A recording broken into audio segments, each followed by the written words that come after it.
Hello and welcome to GameGazm's update thingamajig that happens when, Jason? Every Thursday. That's right, every Thursday. Or if you're watching it on Friday, you missed it, but now you're watching it, so yay! Yeah. What have we got in the news today, Jay? Okay, so kicking off this week is, well, I think this week's mainly a lot of bad news. Bad news? Yeah. Oh. So the first thing is, Capcom have confirmed that the Resident Evil 7 free DLC, Not a Hero, has been delayed. Boo! Yeah, there's been no news on that. Since you finished the game and saw that splash screen saying, coming soon. Brilliant. Nothing.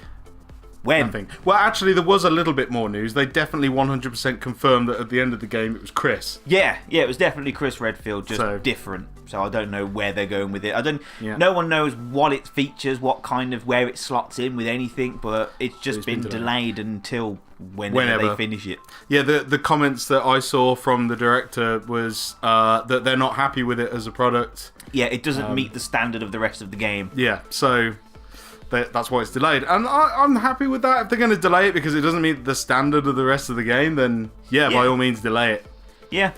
Yeah, so the free one's delayed. They also mentioned that there is still some more paid DLC coming out, so whether that's going to be Banned Footage Volume 3 or whatever. Yeah. But also, I want to think, why haven't we heard any Resi 2 news yet? Well, I think, like E3? we were saying before, E3, and also they're still riding the Resident Evil 7 train, aren't they? And then maybe with this delay, with the DLC, they're probably going to ride it out a little bit longer. Yeah. If they don't, I mean, they might hint at something at E3. We might get a teaser trailer that doesn't show any gameplay, any characters, or anything. Yeah, it'd probably just show a logo and a foot or something, a zombie, or we might get something, but I'm not going to hold my breath. No, but it needs to be soon anyway, because I reckon it's going to launch in January, isn't it? The 20th anniversary of Resi 2. It makes sense, doesn't it? It does, totally does. Okay, so that's a first bit of bad news. Bit of bad news. Got a bit of bad news. So a Square Enix document got published, and in it doesn't announce a release date for Final Fantasy VII or Kingdom Hearts 3, which means that, as a lot of people knew, we're not going to see it this year. So that's the Final Fantasy VII Remake and Kingdom Hearts 3 have been in development for, well, Kingdom Hearts 3 especially has been in development for God knows how long. Like 15 years or something like that. Yeah. So yeah, we're definitely not getting them this year. If the dates are anything to go by, some games on that list are listed with dates towards the end of the year, but Final Fantasy VII Remake and Kingdom Hearts 3 are just unlisted. I mean, they could just be doing that just to...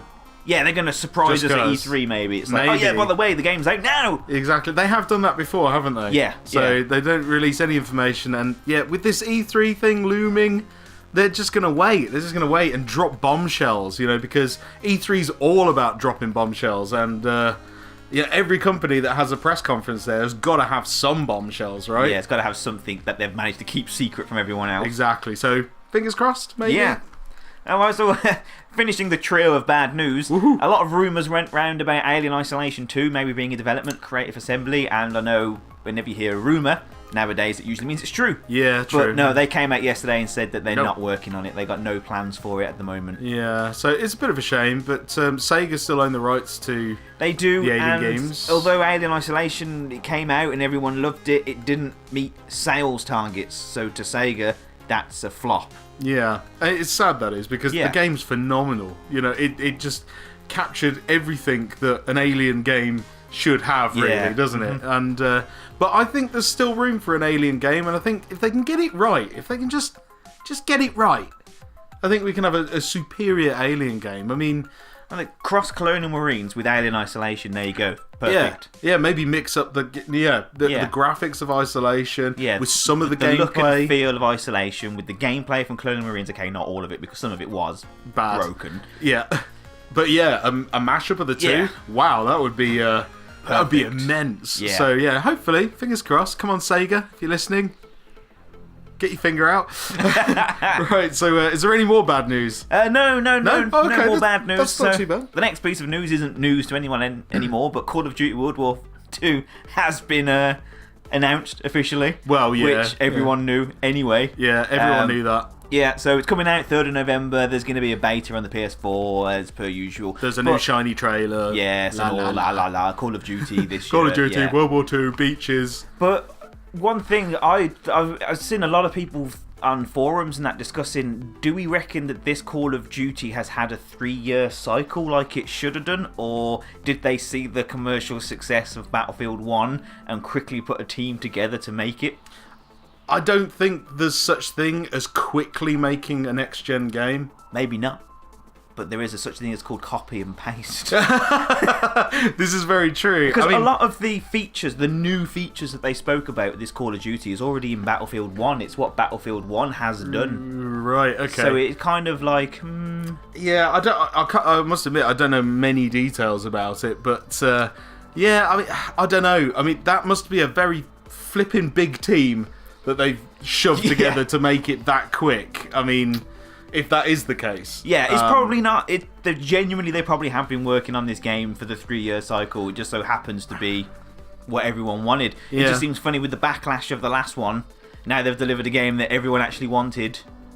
Let's hope that. Yeah, I mean, I don't know. I mean, it's the internet is weird, isn't it? It's very weird. It's like people like cry out for things and then they get given them. Like I'm just expecting. Like I've been crying out for a Resident Evil 2 remake for years. Yeah, they've given us one. I'm going to see a screenshot and I'm going to go, I don't fucking like it. You know, and it's just like it's one of those things, isn't it? I mean, Battlefield 1, loads of people loved it. I personally didn't like it. I thought it was a bit weak. But opinions aside, there's a whole review on that if you want to have a look. But yeah, I don't know. I mean, it could be amazing, but it kind of looks like, I suppose. Well, I just find World War II limiting, very limiting. But you know, because it's just the nature of that era of time. You can only have these weapons. You can only do that. Yeah. You can't. There's not much scope to add new things. No, and I suppose that's what a lot of people wanted. When people want Call of Duty, they want grounded. If people want jetpacks and futuristic, there's Halo for that. There's Destiny. You know, suppose, them games do exist. I suppose the core Call of Duty fans come from the original Call of Duties, the Modern Warfare, the World at War. Because Modern Warfare was a massive step up, wasn't it, from what they were doing before? Yeah, it was all past wars before, and then suddenly Modern Warfare came out, and it was like, everyone lost their minds over it and thought it was amazing. So naturally, they carried on that trend of keep making it modern. Because, well, like I said, you're really restricted in World War II. Yeah. But with the future, man, you can do anything. Yeah, you can create do whatever anything you want and create stories around it, and I think they did a good job of that. But yeah, okay, I get it. It may be time to just let's revisit the World War era again. Take a step back. It's and around think that about, time. what was Call of Duty originally? Yeah. So it'd be nice to see all in HD as well, and all, you know, next gen graphics. Obviously, the last one was HD as well, but yeah. I think it'll be good. Yeah, and obviously let us know your thoughts in the comments about whether you preferred the new Call of Duty or you want to go back to the old original one. Yeah, that'd be an interesting debate. Anyway, what's next on the news? Next on the list is Vivendi are taking over Ubisoft. So that's been happening slowly, but it's looking like it's actually going to happen this year. Oh, right. So they're bit of business news. Vivendi are taking over Ubisoft. Yeah, Ubisoft. They've already bought a lot of their shares already, but when they reach a certain threshold, they have to make them an offer. Ubisoft are trying to stop it, but I think they're going to end up taking over. And it's like, could this be a good step for Ubisoft, do we reckon? Well, it can't be bad, let's face it. Because, I've got a feeling that Vivendi would probably weed out all the shit. Yes. You know, and stop them releasing games that aren't finished and all that kind of jazz. And we all know they're guilty of that. Yeah. I mean, well... is it? Yeah, it is them, isn't it? Yeah, it is. Yeah, Ubisoft. Assassin's Creed. Yeah, Assassin's Creed Unity, was it? Oh god, yeah, that thing. I mean, okay, that was a big one, cock up, but they have had a lot of other smaller cock ups as well, haven't they? Yeah. And the whole the Far Cry thing, like when they released what was the one set in the prehistoric era? Far Cry Primal. Yeah, copy and paste. Yeah, let's take the Far Cry 4 map, dial back the vegetation, and re-release it again. And we'll take all the guns out as well. Yeah. There was them screenshots that went round was showing you the Far Cry 4 map and the Primal map. And just like, look, it's exactly the same. It's the fucking same. And maybe they thought no one would notice that. But Vivendi fucking noticed, didn't it? Boom! Buy in your ass! Yeah. Anyway, that's good. I think that's going to be good. Yeah, so a bit of shake-up with one of the biggest game, producers. Publishers. Publishers. That's what I was thinking of. Yeah. You made me forget it. Yeah. But I think it'll be good. Yeah, I think so. A bit of a shake-up in the world. That's what we need. Yes. And then lastly, Marvel vs. Capcom Infinite was announced fairly recently, and it has an epic collector's edition. It freaking does. It's a bit on the pricey side, but $200. Yeah. But them statues look good, and it's all about the LED Infinity Stones. Yeah. LED Infinity Stones. A box of LED Infinity Stones. I've had this all day. Infinity Stones. LED. Anyway, they look really sweet. Yeah. So it's a bit expensive, but Marvel and Capcom together. It has to happen. In a box with LED Infinity Stones. Anyway, I love those games, but still, I'm kind of annoyed that recently. I mean, you were telling me that Mad Catz has gone under, or it's going under. Yeah. Mm-hmm. And they obviously made all the arcade sticks. Yeah. Who's making them now? Where's the PlayStation 4 exclusive arcade stick with all the bells and whistles and everything? Yeah, they haven't announced one. I know Hori still, they produce some pretty good fight sticks, but where are all the ones with the nice artwork and the kind of like the collector's pieces? I mean those things. When I bought my Mad Catz one back in the day, I bought a Street Fighter 4 Pro Tournament Edition, which is freaking awesome. I love it, but. Yeah, I spent like 200 quid on that thing, and I would... No, it wasn't 200 quid, sorry, it was 120. Right. Yeah, that makes more sense. And I'd buy another one for a PS4, totally. I love arcade sticks. Yeah, so... Me personally, I can't get to grips with them at all. I much prefer a controller. Every time he comes around here, I force him to play arcade stick, don't I? Yeah, I'll just get lost. The buttons, it just confuses me. It's way too big. So that's why I can't use PC gaming. Yeah. Too many buttons, too big. Yeah. When you try and hold the keyboard, how do you reach the middle? I can't reach. It's just like massive Weird. hands. Massive hands. Anyway, so is that it for the news? That's it for the news. Right, what else we got? Well, a bit of housekeeping. Housekeeping, okay, yeah. We want to talk about some of the Let's Plays and what we're going to do going forward with those. Yes. We noticed it's a bit of a mixed bag, really, isn't it? I mean, we like. I like playing games. I like recording us playing games, and it's fun and all that. But I don't know. I don't think the content is really going anywhere. Or if there's something we could be doing better, I don't know what that is. Also, I've kind of come to the conclusion that we're not really a Let's Play channel. No. So it feels like we're trying to get more reward from not creating as much. I don't know. You know what I'm trying to say? Our content, we like to pride ourselves on. We think we produce some quite quality content. Yeah. With the reviews and everything, they're very well edited. That's that kind of thing we like. And it just seems like Let's Plays maybe a little bit too lazy and kind of like, we don't get... Or basically, the idea behind them was we wanted to be active in the community a lot more on YouTube in general, and to have a video going out like pretty much every day seems to be the way a lot of people are having, good success on YouTube. Well, we just wanted to stay active, and staying active I think is really important. And we were thinking, well, what's the best way that we can do that without taking time away from producing the better content. Yeah, without sacrificing quality and everything else that we was doing. Yeah, so that it seemed like a good idea at the time, but I think maybe we're doing too much of that. Yeah. 2 videos every day. I think maybe that's too much, but you should let us know that because obviously we're trying to figure out our balance here. Also with the reviews, we've got 2 different types of review that we do. We've only done 2 of the one type, but we've got this one called the majority of them are bookend reviews, aren't they? Yeah. Where we have our intro, and then you have the review, and then it comes back to us for a discussion. And then the other ones are the ones like Metroid and Resident Evil 7. Yeah. They were a bit more documentary, documentary like. So let us know which one of those you kind of prefer. I mean, I know which one I prefer, but I want to know what you guys think, really. But yeah, in general, we're just trying to shake things up. Maybe we'll cut down the Let's Plays because, like, if you guys have clicked the bell You might be getting a notification like twice a day. You'd be like, "Oh, these guys again?"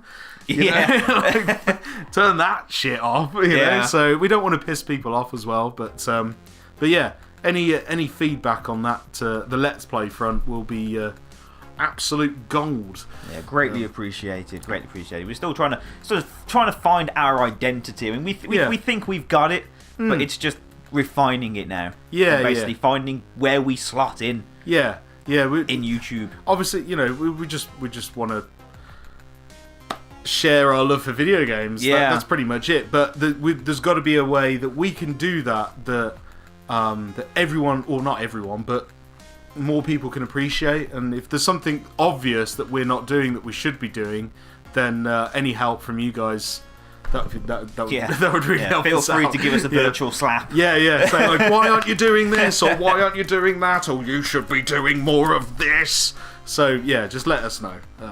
Any feedback. Yeah. Is that it for housekeeping? Yeah, I think that's it for the housekeeping. Okay, is there anything else? Have we forgotten anything? We got some viewer mail. Did we? Yeah. Gets phone out, fumbles around to find email link. Did we? When did we get this, Jason?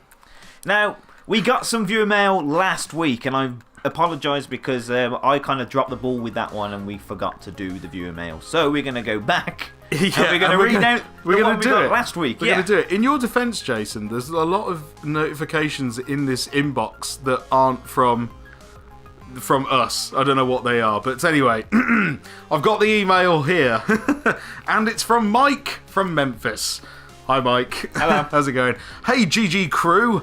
Just wondering how the Nacon Revolution was holding up. That's that controller that we did. I haven't got it with me at the moment. Also, if your current TV were to shit the bed and we're in the market for a new one, would you bite for a new 4K set with HDR? If so, how likely would you then how likely would it be you would score a Pro or a Scorpio? It's a very good question. First, let me answer the first one. The Nacon Revolution is working fine. I had one colleague at work that bought one, and he had a fault with it, but he got it changed. There was a problem with the stick, but he got it swapped like straight away, and it's been fine ever since. And yeah, mine. I've not had any problems with mine at all. It's still going strong. Still use it all the time. So yeah. Can't say anything about there. As for the TV, Jay, what would you... If your TV just died now, what would you do? To be fair, I've been looking for an excuse to kill my TV for a long time, so I can upgrade it to a new one. And yeah, I suppose I would buy a 4K TV. If I was upgrading, the price of them, they've come down quite considerable now. I remember. You can get... I mean, before they used to be £2,000 upwards. Now you can get a 55-inch 4K TV for like 500 quid. Can you? Yeah. You kidding? No. Shall I pull your TV over? I was going to say, do you want to spill this in it somewhere? So the price of them have come down quite considerably. So yeah, I would get one, to be honest, because it seems only natural. As to whether I would buy a Pro or Scorpio, I'm not entirely sure. I mean, I'm still rocking the original PS4 from day one. I mean, it's still going. And I suppose for me, yes, I probably would upgrade. If I had a 4K TV, I would upgrade to the Pro because I'm going to buy a new console. I may as well spend the extra couple of quid and get the Pro one. Why not? Yeah, and I've got to say, I would too. I agree. If my TV clapped out right now, yeah, I'd probably get a 4K. Although, my TV's quite big. I've got a 60-inch in here. And I'd kind of want to replace that with a 60-inch equivalent in 4K with HDR. Yeah. But that might cost me a little bit more money. So... yeah, you know, I'm gonna wait for a little bit longer. But yes, the point stands. If I got a 4K TV, yeah, I would, because then I'd be getting the benefit of what those consoles were offering. So it makes sense to me then. But right now, I've got a perfectly good television. It doesn't show any signs of bricking. Neither does mine, annoyingly. Yeah, and I can't warrant the money. I can't warrant the spend on getting a 4K. And the Scorpio and the PS4 Pro, because I would get both. You can't have to. Yeah, I'd have to. So, I mean, I'll definitely get the Pro. As far as a Scorpio, I'm not entirely sure. I don't use my Xbox One enough, and I do have the Xbox One S, and I can't... Yeah. I remember hearing somewhere that does have HDR, like, compatibility. because I know Forza Horizon 3 runs in HDR, so if I did get a 4K, that might enhance my games that little bit more. So I probably wouldn't have to upgrade to Scorpio. Like I said, for the amount that I use my Xbox One, it would be pointless. To be honest, maybe the Scorpio wouldn't be a good option for me anyway, because I'd only play the exclusive games on it, and that's the only reason why I've got an Xbox One S. Yeah, and at the moment, Microsoft seems to be sucking at releasing anything exclusive. So, I mean, it's great if you don't have a PS4. There's lots of stuff to play on it. But I've got a PS4, and there's a lot more to play on the PS4. Yeah. I mean, I know there's a lot of like Japanese RPG stuff that comes out on the PS4 that doesn't get onto the Xbox. And maybe not a lot of people like those games, and that's fine. But it's still, there's more variety, I'd say, at the moment. There's more variety on the PlayStation 4 than there is on the Xbox. So yeah, unless at E3 Microsoft drop a huge, massive list of we're making this, we're making that, this is new, this is new, this is new, and you can't play it anywhere else except for the Xbox, then there's a reason to own one again. Yeah, but I can't help but think Microsoft's E3 thing is all going to be about Scorpio. That's Scorpio. it. Scorpio. And then they might at the end mention some games. Yeah. But it's going to be all Scorpio led, isn't it? I think, basically, I think we're going to hear the word frame rate, 4K, HDR, and Scorpio, or whatever the fuck they decide to call it. Yeah, that's the other thing. It's going to be called something different. Yeah, it'd be like, think of Xbox One's E3 when you heard TV, Sport, TV, Sport, Call of Duty, Xbox Go Home. Yeah. I think most of Microsoft's presentations are kind of like that. They kind of focus on what everyone doesn't give a shit about. Yes, we get your consoles powerful. Now what can it play? Yeah. Yeah? No? Nothing? Oh, okay. I can use the HDMI in to run my PS4 Pro for it. Oh, okay. Brilliant. I'll do that. Yeah. So, I'm going to hold my breath and hope that they have a good presentation, because I really want Microsoft to do well again, because the 360 was... I still think the 360 is the best console we've ever had. It was the best console of the best generation it's so just far. The best era of our generation. That was like the pinnacle. It was like, yes, Xbox 360 all the way, dominating everything. And now it's kind of like, what are you doing? Yeah, what's happening with gaming now going forward? There just doesn't seem... There's nothing that excites me. No. I mean, whether or not that's us getting older... That's a scary thought. Nah. It's the industry. It's got to be. That's the one. Yeah, that's the one. Yeah. But let us know your thoughts to Mike. So thanks Mike for the question. Let us know your thoughts. So if you were to upgrade to a 4K TV, would then you consider the Pro or the Scorpio? Would you do it? Yeah. Would you do it? Yeah. Would you do it? And obviously, if you guys have got predictions for E3 on any kind of subject, on any company, what you think they're going to announce, what's Nintendo going to announce, what is Capcom going to show anything? Yeah. You know, are Sony going to do anything like amazing? Like, what are your predictions for E3? I'd be interested in hearing those. Yeah, so let us know them in the comments as well. Absolutely. So I think that's all the time we've got for today. Yeah, I think that pretty much covers everything. So so once again, send in your view mail if you haven't got any, and I promise that we'll actually read it out on the week that you send it to us next time. Yeah, next time. The address for that is at the end of the video. Yeah. And as always, I've been Bren. I've been Jay. And we'll see you in the next video. Bye-bye.